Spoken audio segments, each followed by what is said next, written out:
This is arguably the most outstanding line I have ever read from any of the ulama on salah. He said, now when you come to salah, have any of you looked at the water which you used to pray? Now listen to what he says. He says, when you lift the water for wudhu, just stop there and look at it.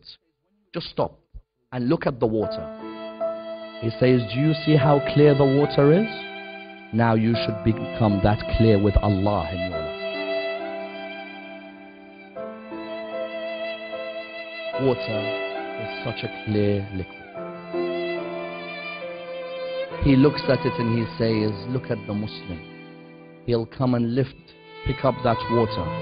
He could see how clear it is.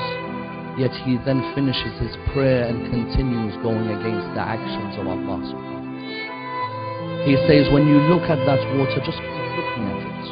And just look how clear it is, and then ask yourself, if the water which I use for salah is so clear, why am I not clear in my behavior with Allah subhanahu wa ta'ala? Then he says, but don't stop there. Everything in this world began from water, as the Quran says. So he says, in the same way everything began with water, look at that water and say, now this is the mark of a new beginning between me and Allah subhanahu wa ta'ala. Then he says, look at the water again. Water is the spring of God's mercy. Know that when you are doing wudhu, you are entering God's mercy. Then he says, look at the water again. All of these actions, he's taking you higher, and you haven't even started praying. He said, look at the water again. Do you remember any hadiths of Rasulullah on water? Don't you remember the hadith when Rasulullah says, the believer is like water. He purifies all those who surround him. Now when you look at water, say, I want to begin to purify those friends of mine who surround me. Look at those lines. Khomeini just discussing water. Then he says, look at that water which is in front of you. Do you see how it's going to purify the body parts?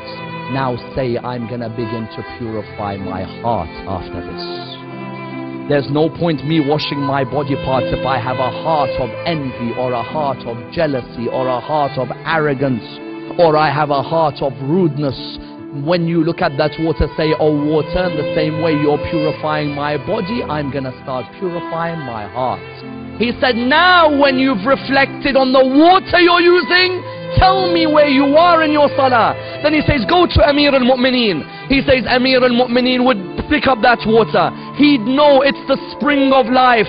He'd know how clear it is, so he'd be that clear with Allah as well. He'd know that it's the spring of mercy, so he'd be the mercy for Allah's creation. He'd say, then Imam Amir al-Mu'mineen would take that water. When he washes his face with it, he'd say, Ya Allah, let Noor shine on this face on the day of judgment. Then he says, when he puts water on his right hand, he said, Ya Allah, let me be of the people of the right hand on the day of judgment. Then when he took the water and he put it in his left hand, he said, Ya Allah, do not let me be of the people of the left hand on the day of judgment. Then when he put his wiping of the head, he'd say, Ya Allah, allow this head to bow down to you on the day of judgment. Then he says, look at Amir al-Mu'mineen. When he came and he wiped his feet, he would say, Ya Allah, on a day when all the feet are slipping, let my feet not slip on the day of judgment.